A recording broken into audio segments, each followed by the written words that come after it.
got the cornfield calm, Midwest tone, but he's spitting facts like a dog with a bone. Lanky frame, fire-haired, eyes on the case, breaking down the game and the darkest place. Sports scores to murder boards, Hoosier logic cuts like swords. From Friday lights to chalked out lines, this redhead's brain rewrites the lines. Inside the Hoosier mind, where the stories twist and stats unwind. He's a legend in flannel, mic in hand, digging deep where few can stand. From touchdowns to crime scenes raw, he's got the truth in every draw. Yeah, step in if you dare to find what's brewing inside the Hoosier mind. He'll talk Pacers, Colts, or Colts on trial. Hoosier humor with a devilish smile. He's that redhead sleuth with a box of clues. Takes your headline, breaks the news. With every stat and every scream, he's painting portraits in your stream. Don't blink, he'll tie it tight. From game night wins to murder flight. Inside the Hoosier mind, where the facts hit hard and the lines are blind. He's a ginger ninja, smooth and slick, cracking cases play by play quick. From courtrooms to the hardwood floor, he digs for more than just the score. Tune in and don't rewind, you're deep now inside the Hoosier mind.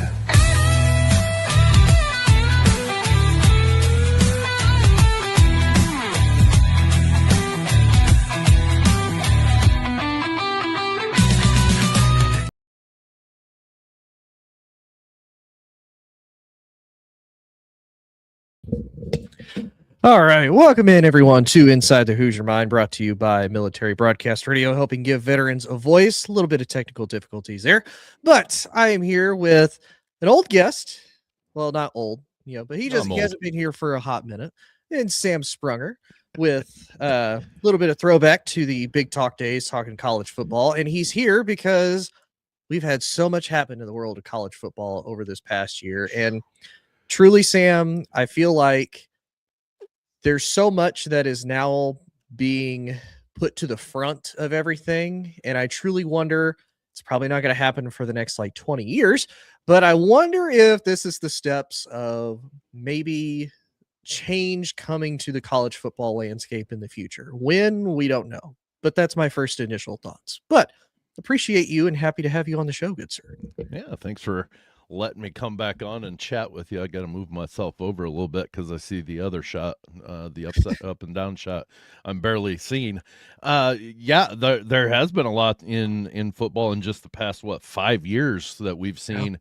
It's not your what is it? It's not your grandpa's. Yeah, not your grandpa's NCAA college football anymore. But honestly, we've talked about this in the past, and at that point, I was saying within the next 5 years, I think it's going to be even more drastically different. And I think the way things are developing now, it's going to get to the point where I think you're mistaken. I think it's going to happen in the next no more than by the time we hit 2030.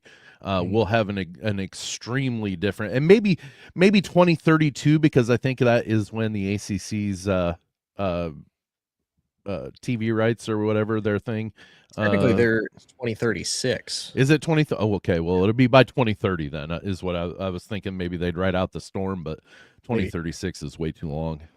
Well, and I feel like too, with how antsy teams are getting, and especially because you look at teams like Miami right now, they have a pretty big case of, hey, we didn't even compete for our conference title, but we got in, and we're making they're having kind of an Ohio State type run that Ohio State had last year.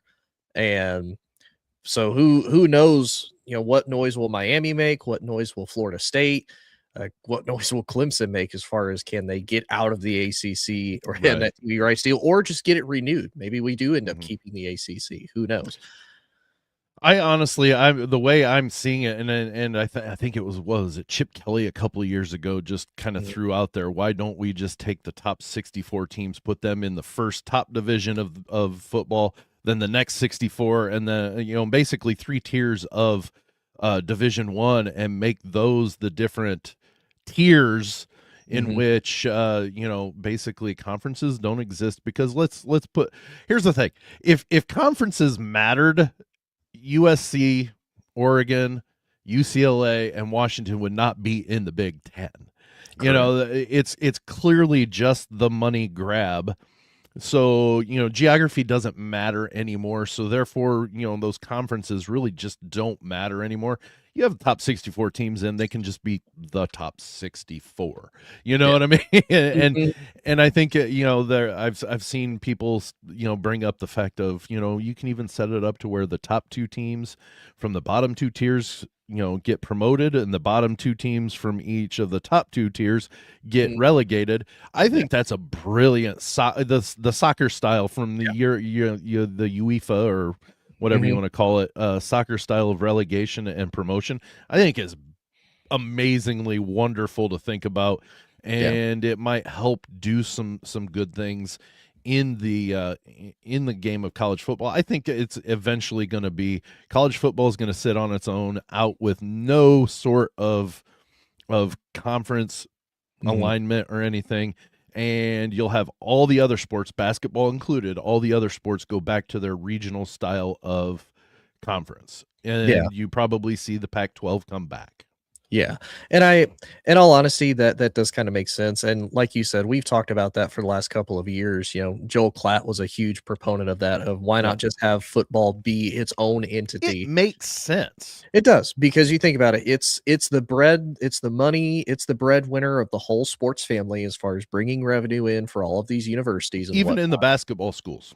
Exactly, even in the basketball schools. And like you said, with regionality, and basketball is cool because you do have some of these conferences that still look at the Big East. The Big East is still a pretty prominent conference in the basketball side of sports for college, whereas it just doesn't exist anymore for football. It's technically the AAC, but even then, that's its own conference in basketball too, and the Big East still exists on its own for schools that basketball is their breadwinner.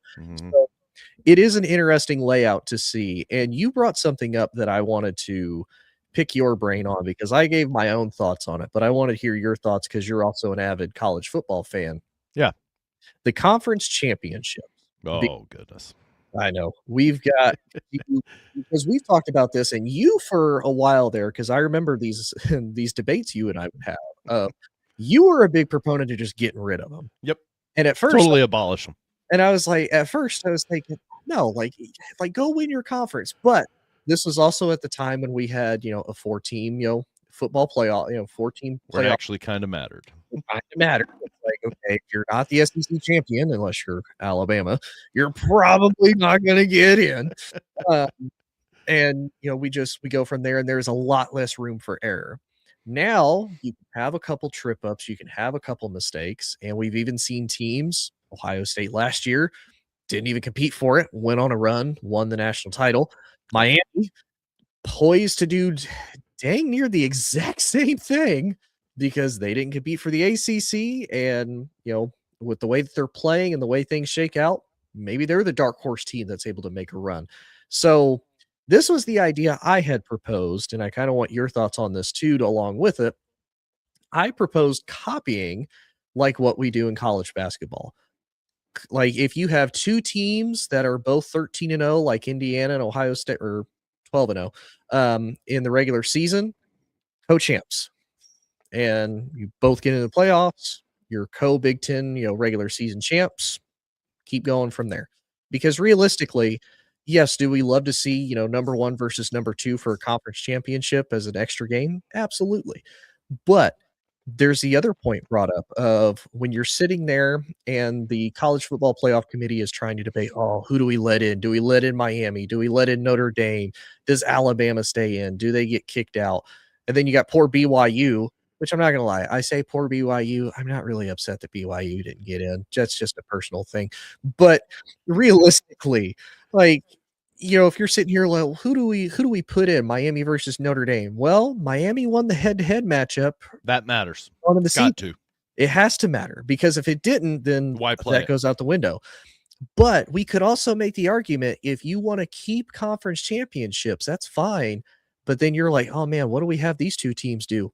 I don't know. They're not playing for a conference championship, especially if they're Notre Dame or they're Miami this year. Have them play again. That's an extra game. That's more money. And let's say, by this time Notre Dame gets the win in. Okay, well, now you really do have a difficult decision of, okay, do we put both of them in? And I know you had mentioned maybe we expand to 16 teams, so maybe that becomes less of an issue. But with all that being said, your thoughts on conference championships, everything to go along with that. A lot to unpack there, and I've got a lot to unpack with it. Conference championships, I think, need to go bye-bye because, at this point anymore, the committee has already said that it only matters for some teams. It doesn't matter for other teams. At this point, you're going to have teams start opting out of playing for their conference championship simply because then they don't lose. And Alabama got housed. They absolutely got housed and gave them the third loss of the season. They looked horrible doing it. They just looked bad. Sure, they beat Georgia in the regular season, but like you said, what is that draw?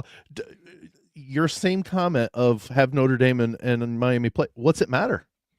What does it matter? Because Georgia Alabama was a replay game of a game they played earlier in the season, won by Alabama. Right. So what does it matter if they play again and the other team wins? It didn't matter for Alabama. The fact that they got just absolutely their doors blown off in the SEC championship. But yet you have and notice the attire today, because I've got some comments about one of the quarterfinal team or the semifinal teams here. Right. So take this. BYU got screwed.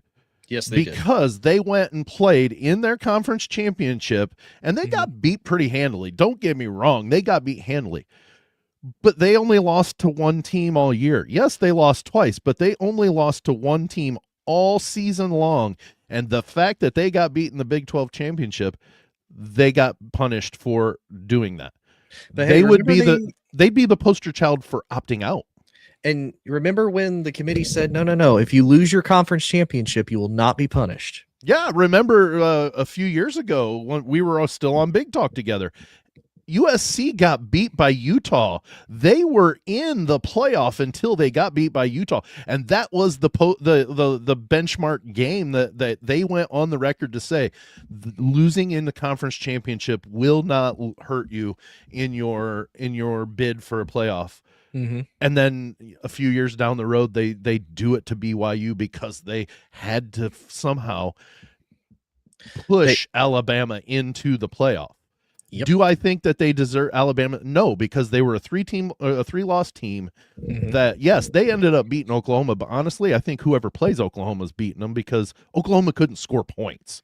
Yes, and that was their biggest downfall all season is they couldn't score points. And you know what? They were probably going to get beat by whoever they played, period. Yeah. I mean, that's my strong feeling on that. I really do feel that they would have lost no matter who they played. That's not damning Oklahoma. They just had a season to where their offense couldn't do anything after their quarterback, I can't remember his name, got hurt. John Mateer. Yeah, Mateer. After he got hurt, they couldn't do anything offensively even when he came back. I mean, it was such an anemic offense. But I think a better thing, especially with the fact that there are going to be multiple teams from these big conferences that will make the playoff. We knew Ohio State and IU were making the playoff. Yes, we knew that. Yep. Win or lose, no matter what. Win or lose, both were making it in, and both were getting a bye. And I've got a thing about the bye too. Why not make that a 3 and 4 matchup? Yes. Instead, so it's a play-in. This year was a little bit of an anomaly because Oregon was going to make it in as well. Yes. We knew that as well. But there are going to be other years that third team that, because there's a big push, and trust me, with this new expansion, the Big Ten has enough pull that if they've got one that's even remotely close, a third team that's even remotely close to getting in, they're getting in. Yeah. But have the number 3 and 4 team play. Yeah. We expanded out in each of the SEC and Big Ten get 4, have number 4 and 5 play. Right. That's your conference championship. It's your play-in, rather. Those top two teams are making it in. They don't need to play just to get the pretty trophy. Right. They'll get a trophy anyways. They'll have the co-championship, just like you said. Mm-hmm. But then 3 or 4 and 5 play each other to get in. Yeah. And you still have that money. The Big Ten gets that money. Yep. They can still have a big weekend in Indianapolis, pulling in these teams that don't normally come in, and have a beauty pageant and have that winner goes to the playoff. Yeah. It's a winner go home, win or go home, and that is what I think will probably end up happening, because I honestly think, Tony, for the last for the whole 2 years that the 12-team playoff has been in existence, there's already a need for 16 teams, and I'll explain why. And I haven't talked to you about this, so I don't know if you agree with this. I would, knowing you probably agree with it to a certain extent. What's the record of teams that got buys in those 2 years? Oh, they're 1-6. Or no, 1-7. 1-7. 7. Yeah. 1-7. All of them lost last year. Only one. IU being the only one to win their game after getting a bye. Yes. So 7 of the top 8 teams in the 2 years in which this has existed, they've all lost. Yes. That can't happen anymore. That is such a bad look. And it's not saying that those teams that beat the bye teams didn't deserve it. They played better games. They won the games on the field. Yeah. But at the same time, you can't have your top 4 teams going, oh, well, which 3 of the 4 are going to lose, or all 4 going to lose, and it would be oh goodness, all 4 of them won. Like, it'd be a shock if the top 4 seeds made it to the Final Four. Right. With this matchup, or with this setup. I think they're going to have to expand to 16 just so those top 4 teams, well, in this case, the top 8 teams in that first round all host a game. Yeah, and they all play at week least 1. one person, yeah. They all play week 1. And if they lose in the first round, well, guess what? Maybe they shouldn't have been a top 4 team. They fooled us all. Or they play a hot team.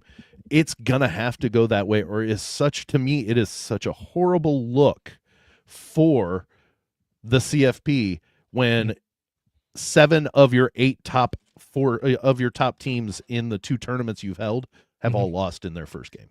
Well, and so here's the other funny thing, and I, like you said, it realistically has more just to do with the college football playoff committee than it does more than anything. But I was almost going to ask, how many of these teams do you think, say you're playing one of your last games of the season, right? It's like, I'm the 1 seed right now. I'm going to get a bye. What if I trip up one of these games? Yeah, I don't want that bye. Let somebody else take that. I don't want it. No, I don't want it. I'll take an L. If that means that I can just keep going like week through week and we'll just keep rolling with all the momentum, I don't have to worry about taking a break. I don't have to worry about guys, getting complacent or like, no. Because guess what? Because guess what? If you get up by 35 in your first round game, you can rest your starters. Exactly. And they still get half of a bye. You get experience. Your younger guys get experience. So that way, if they have to come in a game that matters. So yeah, that I thought about that too. Cause like you said, when we talked about it after, Georgia lost to Ole Miss, it's like, man, really 1-7. And the only team to do it is IU. And they actually beat their opponent completely down, which I hate Alabama so much. And again, I call out my attire because of this. I changed my tune on New Year's Day just because I couldn't bring myself to actually hoping. But I hate Alabama so much because they won and had to play IU, and it made me want IU to win because I wanted to see the SEC's collective heads just explode because IU beat the vaunted and historically wonderful always getting in Alabama. Oh, the dynasty. It kills me. And you know what? Of the 4 teams remaining, IU is clear and far above the best team in that field. Yes. Is it going to be hard to beat Oregon a second time? I think so, but I think they do. And I don't care who they match up against. I don't see them losing. I really don't. I don't either. Simply because they had the week off and still won by 35 against Alabama. Well, and let's say this too, because again, I know you're not an IU fan by any stretch of the imagination. You are all black and gold for Purdue. What is that truly though? What does that say about the coaching now though? Because, and I'm not saying this as a slight to Marcus Freeman. I'm not saying this is a slight to Kirby Smart. You know, I'm not saying it against Kalen DeBoer or any of these coaches or anybody who was a head coach that got a bye.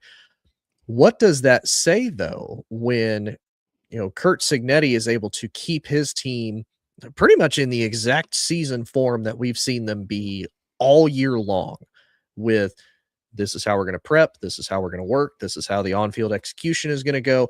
He's the only coach that it seemed like, hey, this team came absolutely ready to play like they do each and every week, you know, week in and week out. Ryan Day, obviously, you know, Michigan fans, everybody has something against Ohio State. You know, Ohio State got bullied. They got down quick and they started to fight back a little bit, but it just seemed like they were never able to get their footing after that. Texas Tech, Oregon just had more, to me, Oregon just had more talent. I know Texas Tech paid a lot of money. They were a fantastic team. They were fun to watch. I really hope they continue to stay like that, because it's cool to see Texas Tech just be that team and truly be a competitive team overall. But again, what does that say about Texas Tech's coaching, and what does that say about some of these teams, that it just seems that they were not prepared to be in that moment? And for Oregon too, they got the reverse, because last year they were the team that got caught, you know, getting beat in the first round, and now they're like, no, we've been there, we've done that, we're not doing this again. I honestly think, and you can disagree with me on this. This is perfectly fine.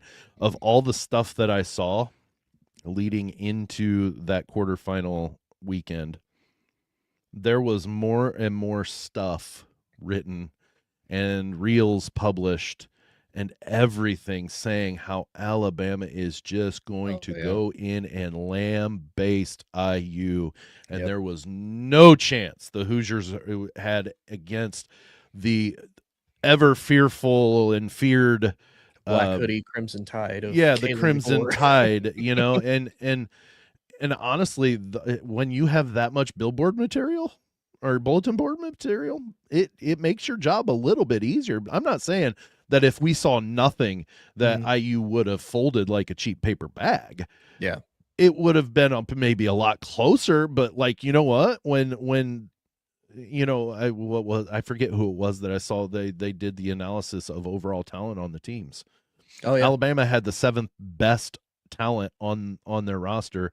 IU had the 72nd best rated in college football.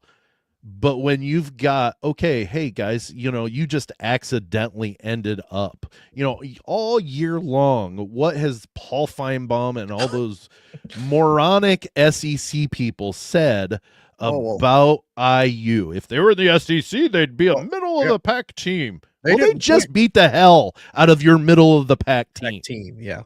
Oh yeah. If IU was in the SEC, it wouldn't even be a competition right now. Blah, blah. Blah. I don't care. And so, and obviously, I'm assuming you feel probably the same way about Paul Feinbaum with his explanation. So it's like, okay, so that's a smack in the face to Oregon, because IU went up to Eugene. It's not like they beat them in Bloomington. If they beat them in Bloomington, okay, maybe Oregon just had trouble on the road. No. They went to Oregon's home, smacked them in the face, and then came back. And then your defending national champions, who for the most part, everybody sings their praises of, Ohio State, beat them for the Big Ten championship. And like we talked about, in a game that realistically didn't matter, both teams were getting in no matter what. But one was going to be one was going to be a 1 seed, one was going to be a 2 seed, no matter what happened. That was going to be the case. So that to me is just, it's such a smack in the face to some of these teams. And oh, absolutely. And there was some other idiot, and I don't mind throwing that word out there because it is a legit idiotic statement. I forget who it was, and it bugs the crap out of me that I can't remember who it was. He said he posted on X that said, finally, we get the matchup in the semifinals. Oregon against IU, and they get a chance on a neutral. Oregon gets a chance on the neutral field to show just how much better they are than IU. IU beat Oregon in Oregon. They didn't beat them in Bloomington. I don't know what in the world. That is the most idiot. Like, think about what you're saying before you hit post, because IU traveled across the country and beat Oregon at Autzen Stadium by 10 points. Something that their defending national champions couldn't even do last year with who was supposed to be one of the best teams in the country. And they couldn't do it. They could not beat them in Oregon. Yeah, and so like and I hate that I have to sit here and defend what IU is doing this season. I absolutely hate it. I hate it. I hate it. I hate it with a white hot passion, Tony. I hate it. But the fact remains is they are the best team in the country, and it's not even really that close. I really don't think it's even that close. So real quick, because they say we don't have to go over all the games. Yeah. Who do you have winning out of IU versus Oregon? I think I kind of hinted at it. I think IU's going to win that game. It's going to be a lot. It's going to be as close as it was when it was in Eugene. Honestly, I think it's not going to be a blowout like IU and Alabama, little brother Alabama. Right. But I think just the way that Cignetti he has got something about. The look on his face with just the eyebrow curl up when DeBoer actually went for it on fourth down. He's like, really? Are we measuring? Is that what we're doing? Yeah. And he's like, that's fine. Mine's bigger, and they showed it. I just really, I hate that I say this, but I really like the way they're playing football, and they're going, it wouldn't be a shock, but it would be a surprise to me if Oregon walks away winning. So real quick before the next part of that, part of me kind of thinks, and this kind of reminds me, because obviously everybody made note that all of the coaches now in the Final Four have a tie to Nick Saban and Alabama, which Paul Feinbaum is just absolutely relishing in that it's still a win for the SEC because it's Nick Saban coach. Yes, because they all coach in the SEC because that matters.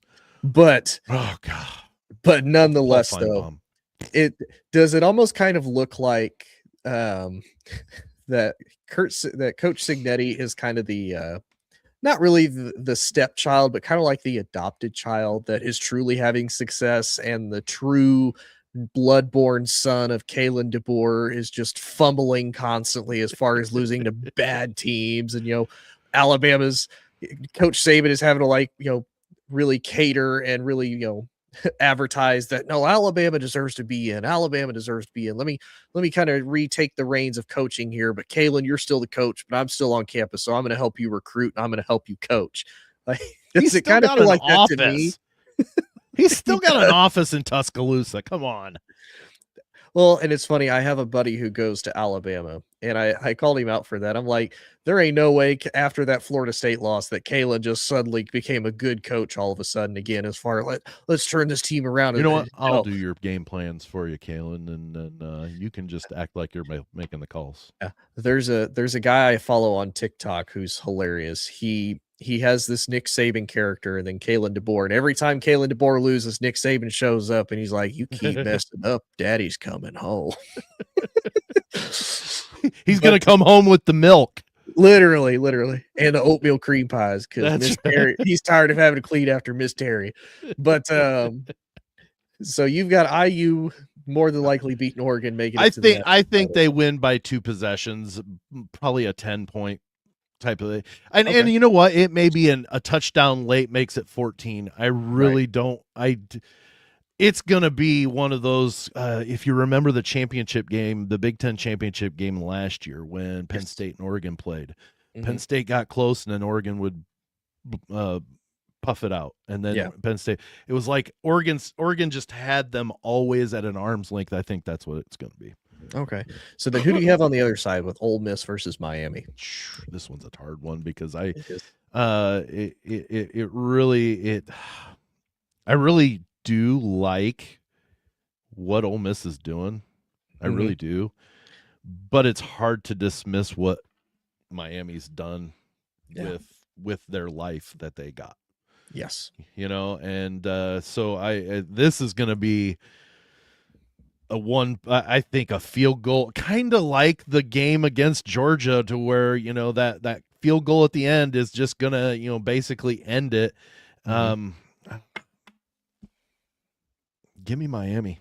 That's who I picked. It's one of those, and it's funny. We have a guy that we work with. He said, he's like, it's all about the U, man. I'm like, I don't know.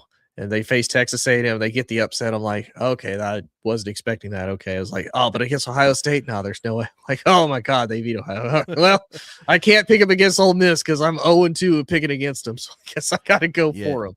It really is they're making the best of their gift. And I put those in air quotes because I really think it should have been BYU and Miami that made it in, not Alabama and Miami. But I agree. That's neither here nor there because it wasn't the way that it happened. But and you know what? Real quick before we move on, or talking even further, Notre Dame needs to get over themselves. Getting mad at the ACC about them promoting at Miami over Notre Dame. I don't care what kind of quasi membership you belong to the ACC with. Miami's paying money to the conference for every round they move on to, and all the money that they bring on, they're promoting them. They're not going to promote a team, a school that has a relationship, but doesn't pay a stinking dime to them because they want to remain independent. You know what? Yeah. You made your bed. You lie in it. You know what? If you would have been part of the ACC, you would have been in the ACC championship. You could have won it, and you would have had no argument whatsoever from anybody when you got named as a team in it. Period. Yes. Shut up. Shut up. And that's been or join a conference. One of the two. And for the most part, that's been everybody's argument. Just join a conference. Obviously, you weren't happy with the Big Ten years ago because, the Big Ten, snubbed you, disrespected you, whatever you feel the case may be. So you went to the ACC, you decided to flirt with them. You liked that relationship a little bit more. Oh, wait a minute. You guys didn't advocate for, like you said, a team that if Notre Dame goes to the playoff, they get 100% of every single dime that they get. Because, and you know what? Good for them having that ability. Yes. Fantastic. Good for them. And like but you win said, your games to get there. And like you said, if it's one of those that in the end, if you're being independent and you have full autonomy, full control over who you play and whatnot, cool. But like you said, if you're on the outside looking in, you're not competing for a conference championship and you've lost too many games, and there's even a shred of doubt that, you might not get in, it might be time for you to rethink things. When your benchmark win is USC, and that's not taking anything away from USC, they just aren't what they were 10 years ago. Correct. When that's your benchmark win, you don't deserve to be in. I'm sorry. Correct. And Miami, their benchmark was you. They beat you. Yes. And you're mad that the conference is picking them and promoting them?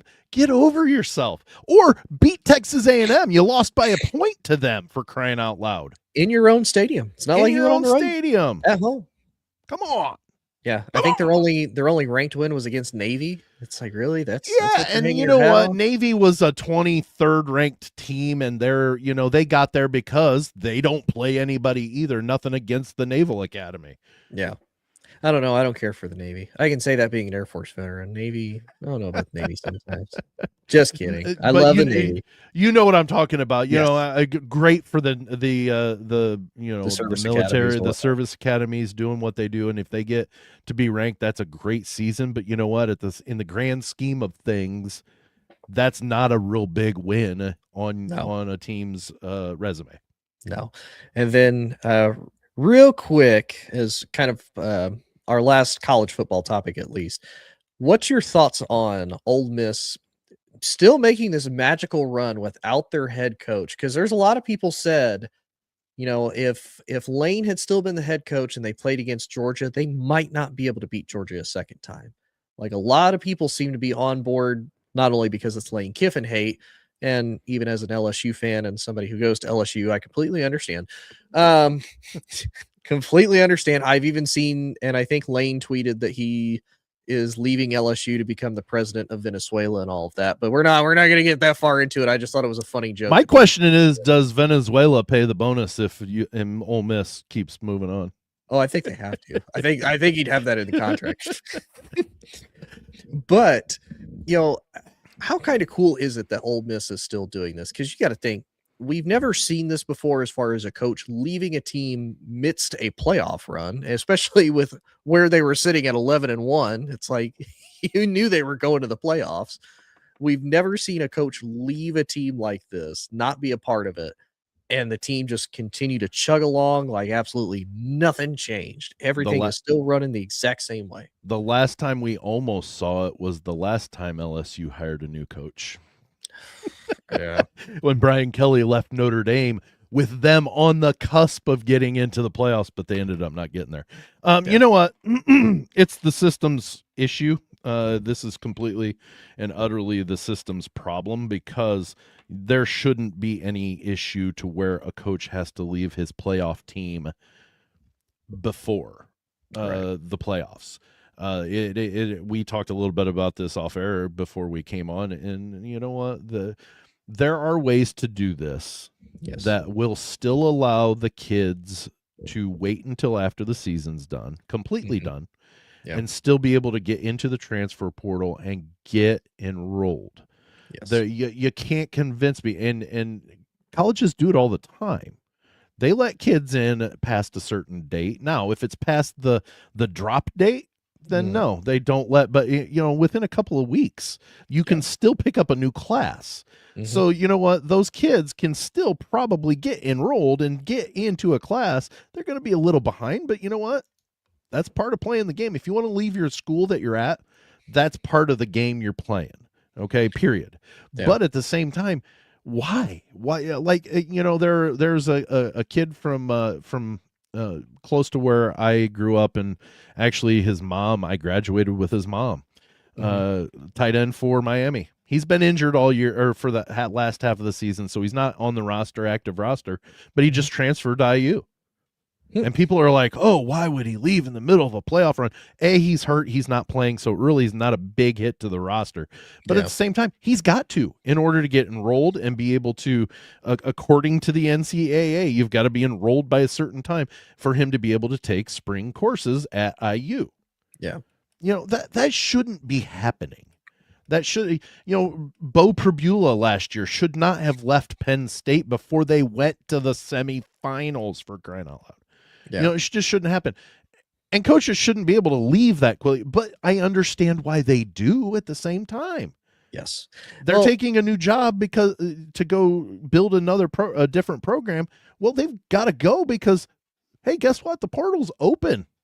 Well, the portal, and then look at the time when Lane left. He left 2 days before the National Signing Day, as far as keeping a lot of those recruits that are committed to the school. Yeah. And like you said, you and I talked about it off air. Realistically, and I don't even want to say college is like a mini NFL.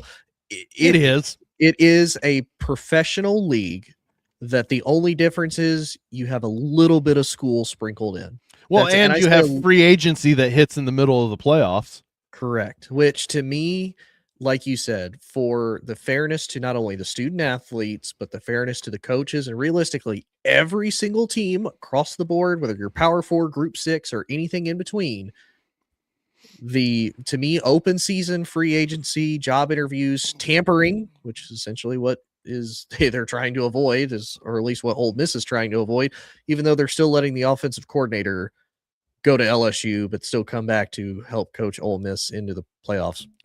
Anyway, nonetheless, it, to me, start it the day after the national championship, just like they do with the Super Bowl. You can't hire the Super Bowl coaches. You can't talk to them. You can't do anything like that until the Super Bowl is over. Then you can do whatever you want to do. I would say do that immediately the day after. You want to transfer, here you go. Like you said, and give it a timeline. Like, isn't there something to where they can talk to them in the NFL? They just can't officially hire them. They can have preliminary talks with them, but they can't go in-depth interviews. They can at least make contact during, but they can't hire them away. Right. And yeah, that's like the only, kind of fine line that they tiptoe and whatnot. Right. So to me, they need to fix that calendar. Because here's the other thing too that I think, and I kind of want your thoughts on it. I think I know how you'll go, but I just want to see, because you look at where the signing day is. Signing day is before the playoffs even start. So you got National Signing Day. So kids that are, like, oh, hey, I'm already committed to the school. For the most part, those kids kind of already know if I'm going to stay at this school or not, depending on what their status is, depending on what they're going for. Most of them are probably going for not only money, but also maybe even to compete for a national title. Why not move that to after? Because the kids are either going to stay or they're going to not. Or again, when the transfer portal opens, I think even some of the kids who commit, they can be like, actually, you know what? I changed my mind. I'm going somewhere else. Okay, bye. Well, look at the quarterback from Notre Dame that committed to Nebraska, and then a Flipped day to Kentucky. later, after being on campus, Yes. goes to Kentucky. Yes. Yeah. Like, yeah. So it's totally doable. It is. It's 100% doable, but it's just crazy that's the case. I do want to talk though, because this can tie into college, because it is an interesting topic that actually just happened before the show with Sam and I started. Of John Harbaugh is fired by the Baltimore Ravens. He's only the third coach technically in Baltimore Ravens history. He's the third to get fired. He was with them for 18 seasons, and now he is a free agent coach, free to go wherever he wants to go. My pitch is I think he should go to college, because he's the big brother. He won the Super Bowl, but he's never won a national title. However, little brother has not won a Super Bowl, but is now back in the NFL to try to achieve that with the Chargers. But he has won a national title at the collegiate level. And much to Sam's point, is it still kind of that brotherly measuring contest of, no, I'm the better brother. No, I'm the better brother than you are. And Sam, you brought up the good point of, if he does decide to go the college route, there's really not a lot of the good openings left in college unless we just see something crazy happen between now Not and out of the realm national of possibility championship. either. Correct, because it's college football. Anything is possible. Right now, I believe the only opening left is Utah as far as big Power 4 openings. But Chapel Hill may be open because their coach wants to be in the NFL really bad. Hey, don't Chapel Bill.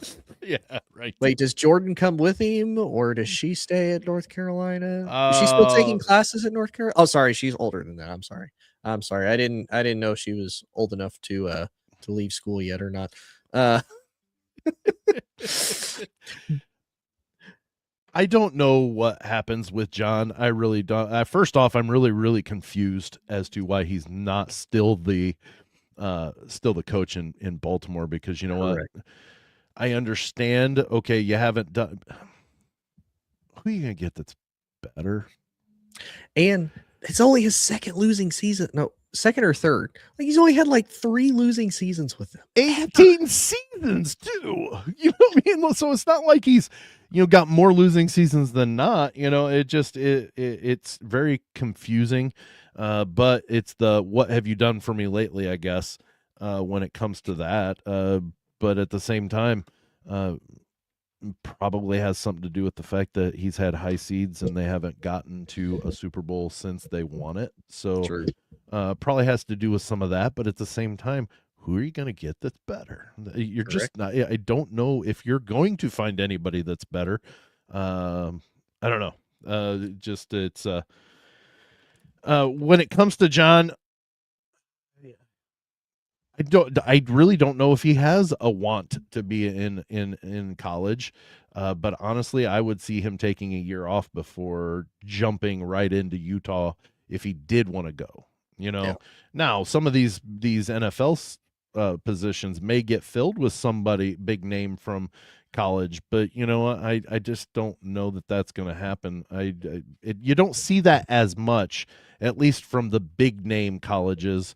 And what college is going to be big enough for John Or what's the smallest style of college that John would be willing to go to? And honestly, Utah may be it. Well, that may be too small. And say, and especially one that, yeah, realistically, because he would be going there with the intention of winning a championship, and Right. you're only doing that with a big team. He's not going to somewhere Right. like Boston College and trying to You're not rebuild. building it from the foundation up. No, You want you something already in the cupboard. correct. And yeah, because to me, if you look at the NFL jobs that are open right now, none of them are good. You've got Arizona is a mess. They have their own issues. I wouldn't take that job. The Giants is open. Don't necessarily think I would take that either. I mean, maybe because you've got Dart, you've got Cam Scattaboo, you've got Neighbors. There's potential, but New York's a hard place to play. You better win quickly, and there's a lot of high expectations. Atlanta's not a bad looking spot. That Yeah. would probably be the best one that's open right now that John Correct. might consider. Correct. And realistically, that to me is like the only other good Michael one. Penix is a poor man's Lamar. Like he Maybe. can run, but yet he's still got a good arm. Like you've got young weapon. Well, because they do have to figure out if they want to keep Kyle Pitts or not. And he hasn't really lived up to potential. But you do have Drake London. You've got Bijan. You've got now young defensive pieces to work with. Like there's a lot of talent, and there's some stuff there. And the expectations aren't going to be crazy high if he goes to Atlanta either. Like the expectation isn't, hey, you need to be like in the playoff. Look at it this way, Tony. They tied for first technically in their division. That's true. That's true. You know, and they were the ones that screwed the Buccaneers out of a title because they beat the Saints in the last week of the season. Correct. You know, and so like they weren't like they underachieved and still tied for first, you know, correct. and so Atlanta might be something if John Harbaugh is really still wanting to stay a coach this year or this next season and be in the NFL and have a chance at something. That might be the position where you might see him go. Yeah, but I'll be honest, like you said, maybe it's something kind of like Mike Vrabel. You take a year off, kind of just enjoy yourself, relax. You've been doing this for 18 years. Take a year off, enjoy time with go hang out with John Mellencamp. Yeah, or I don't think he would do it. How funny would it be if he joins his brother's staff? Oh, wouldn't that be great? He could join him. He could join him for next week's game. He could. That would be kind of awesome. I'm gonna be honest. Like, okay, let's see if you can become the first brother duo to go do something. That's they'll go right into the first round playoff loss. Yeah, first round bounce. But hey, it was one of those when I saw it as like you said, I'm like, why? Like you said, maybe it's a what have you done with me lately? Heck, he's gotten you into the playoffs just about every single year except for this year, especially in recent memory. So it's like whatever. But we'll move on to the last topic because we got to save the best for last because this is Sam's favorite topic because it's college basketball and it's especially about his favorite team and one of his, I think, current favorite players in Braden Smith breaking Cassius Winston's record for Big Ten's all-time assist leaders with 893, record that only stood for about 3 years. Before that, it stood for almost 20 years because Mateen Cleaves had it in 2000, and then Cassius broke it in 2017. Yep. So now Braden is now the all-time leader, and I'll be honest, I have not followed college basketball as much because we're still deep into football, but just looking at the Big Ten standings, Nebraska 15-0 just beat Michigan State. That's crazy. Just the fact that they're in that position, especially after, I don't know if you remember, I was always like, I feel like Nebraska. Now I know Maryland and now they're actually there. Yeah, now they're actually there. But Purdue's sitting there at 5. They only have one loss on the season, so they're still continuing to be the big team and as far as probably going to be one of the best representatives out of the Big Ten. How are you feeling about Purdue, and do you think they can make a deep run once again? Wow, a lot to unpack there with such little time. First off, Braden Smith, think about this, Tony. There are still 17 regular season games remaining in his senior season, and he is averaging 10 assists a game. He's 180 assists away from the all-time NCAA record. Bobby Hurley had 1,073, and Yeah, 1,073, and he's at 893 right now.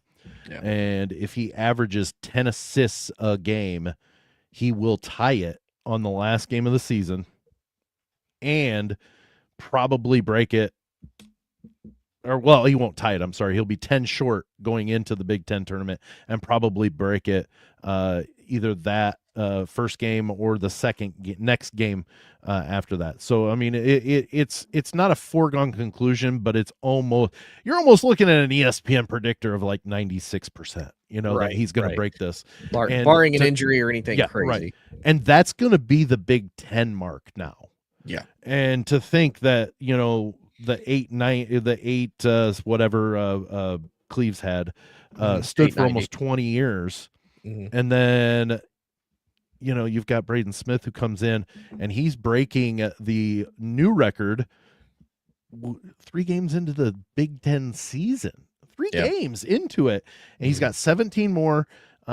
I truly believe, and you can, argue. Anybody can argue with me on it, but they're going to lose this argument. Braden Smith's best player in the country right now because of what he can bring to the court.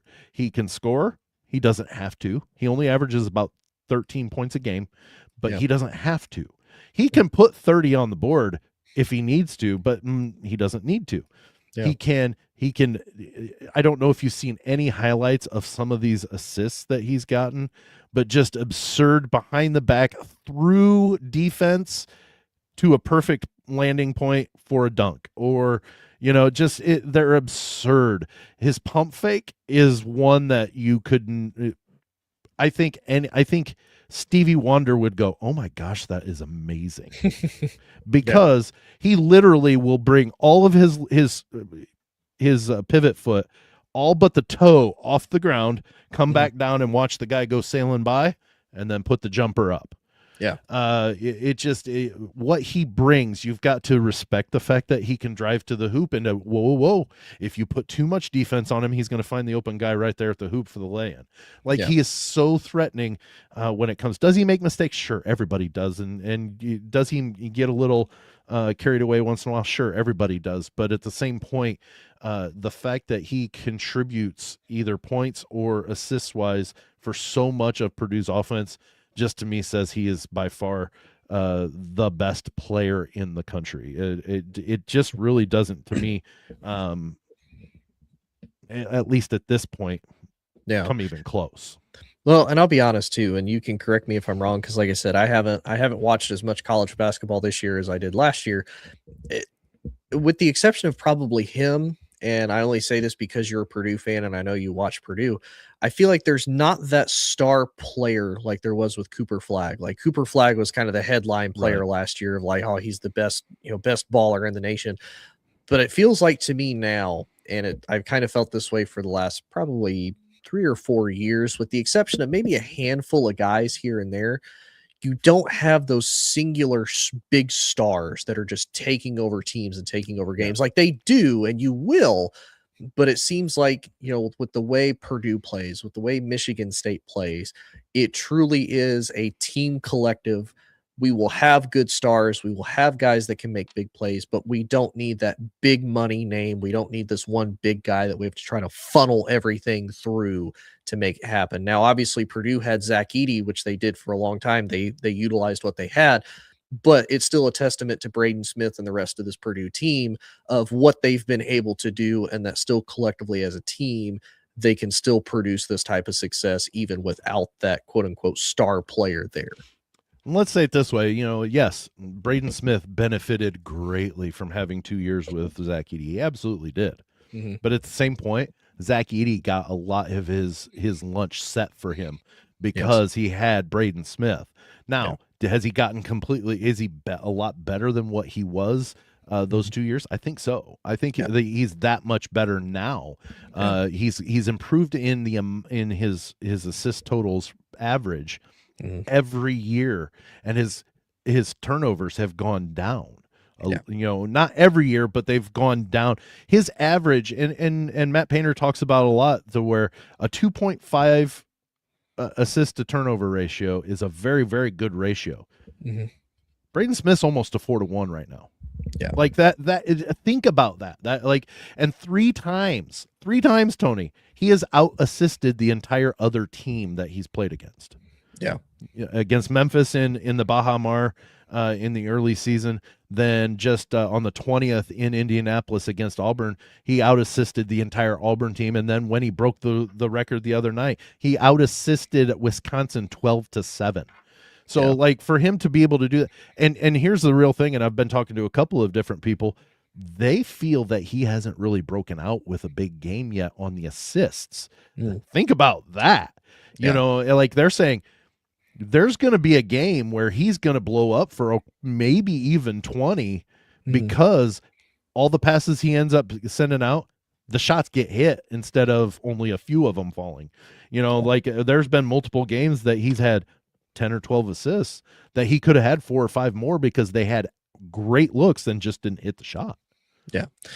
Well, Sam, Purdue is going to be one of the better teams. You forgot to mention Michigan. I know you're a Michigan State guy, but you forgot to mention Michigan. But they're pretty impressive. But this is going to be a good Big Ten season. It is. It is. Well, I appreciate you being on, good sir. Appreciate everybody tuning in, and we will see y'all next week. Life is like a duck. Tough times don't last, but tough people do. Here at Military Broadcast Radio, we're teaming up with our friends at Die Tired, the veteran-friendly music band spreading strength, resilience, and mental health awareness one shirt at a time. And check